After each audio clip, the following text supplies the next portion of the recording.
गुरु से जुड़ने का, गुरु की याद से, उसके प्रेम से जुड़ने का बड़ा सुंदर स्थान है। और आप देखते भी हैं, जब आप इस जगह आते हैं तो आपका ध्यान थोड़ी देर के लिए दुनिया के तमाम जंजालों से हट करके हमेशा किसी न किसी रूप में आपके गुरु की तरफ आपको जुड़े रखता है। किसी स्थान की, किसी एक विशेष जगह की यही पहल हमारे जीवन में होता है। अगर आप अपने घर को अलग अलग जगहों से, अलग अलग भाव से जोड़कर रखें तो आपको पता चलेगा कि वो जगह आपको उसी तरीके की भावना बनाती है।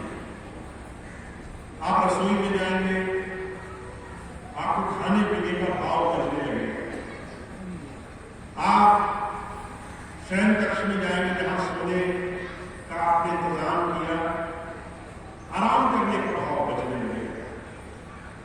घर में कोई स्थान ऐसा बनाया जहां पूजा करते हैं, भक्ति करते हैं, ध्यान में बैठते हैं, वहां पहुंचेंगे अपने आप मन शांत होने लगेगा। अगर आप संसार में देखें, हर एक जगह का महत्व एक जैसा नहीं है। अभी आप चले जाएं किसी बारात घर में और आप सवाल करने लगे, मुझे ध्यान करने का मन क्यों नहीं कर रहा? सिर्फ इसलिए क्योंकि वहां का भाव, वहां की धारणाएं वैसे नहीं बनी।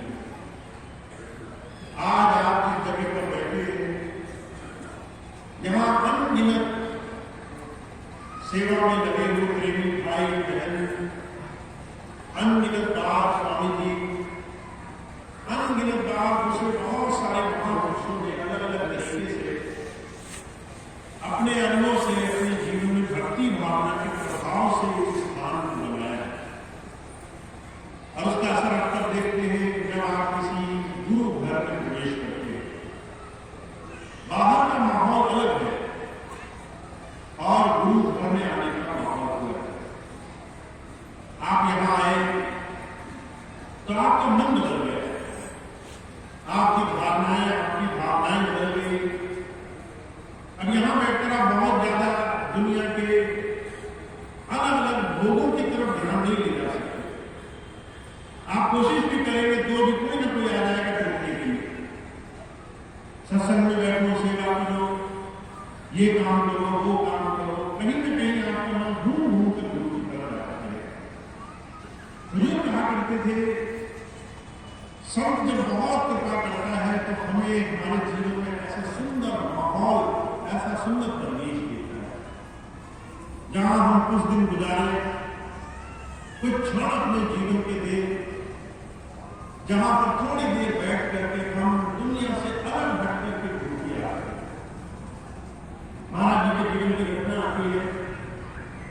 महाराज जी ने जब देहरादून में मानव के नाम का एक आश्रम बनाया तो महाराज जी वहां सेवा चलाया करते थे। महीने की सेवा, सब लोग आते थे उनके पास, दो ही काम थे, या तो सेवा करना या फिर ध्यान में बैठना, या फिर लंगर प्रसाद बनाना, लंगर प्रसाद लोगों को कराना। इसके अलावा कोई वहां पर महाराज जी ने व्यवस्था नहीं रखी। एक भाई आया, महाराज जी से कहने लगा, महाराज जी क्या जगह का भी प्रभाव होता है? एक जगह भजन अच्छा बनता है, एक जगह भजन अच्छा नहीं बनता, क्या ऐसा नहीं होता? तो महाराज जी कहने लगे, हाँ ऐसा होता है। जब उसने और पूछा तो महाराज जी उसे उठा करके मानव केंद्र में ही एक ऐसी जगह ले गए जहां पर बहुत दूर एक पेड़ था, उसके नीचे ले जाकर कहने लगे, यहां बैठ करके भजन करना। और उसने महाराज जी की बात मानी, वहां बैठ करके भजन किया, बड़ा मन लगा। उस दिन भजन बहुत अच्छा लगा, मन शांत रहा, एकाग्रता रही, ध्यान में जुटने का बड़ा अच्छा सुंदर असर बना। तो महाराज जी को आकर कहने लगे, महाराज जी ऐसी क्या खास बात थी इस जगह?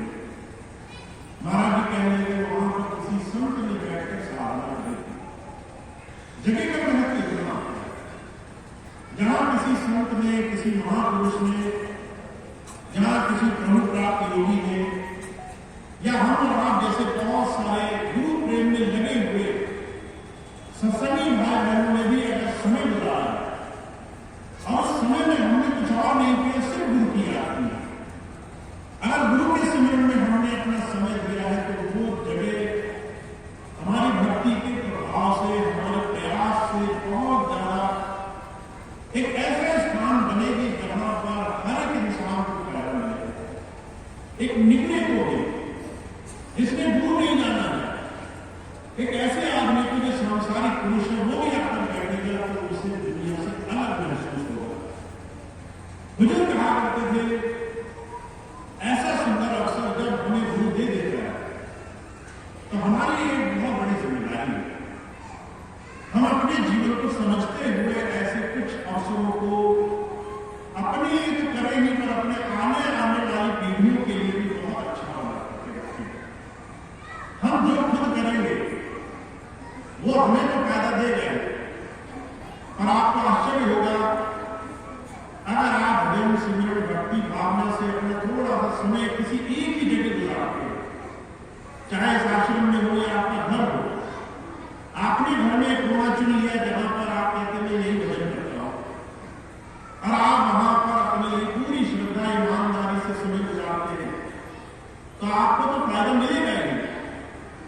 अगर आपके आगे आने वाली पीढ़ियों में कोई भी संतान है, घर में कोई और सदस्य है, कोई ऐसा व्यक्ति है वो कहता है मैं गुरु जी को नहीं मानता, जाने अनजाने वो भी उस जगह का इस्तेमाल करेगा तो उसे भी शांति मिलेगी, उसके अंदर भी कहीं न कहीं से उस प्रभु की तरफ खिंचाव बने हुए है।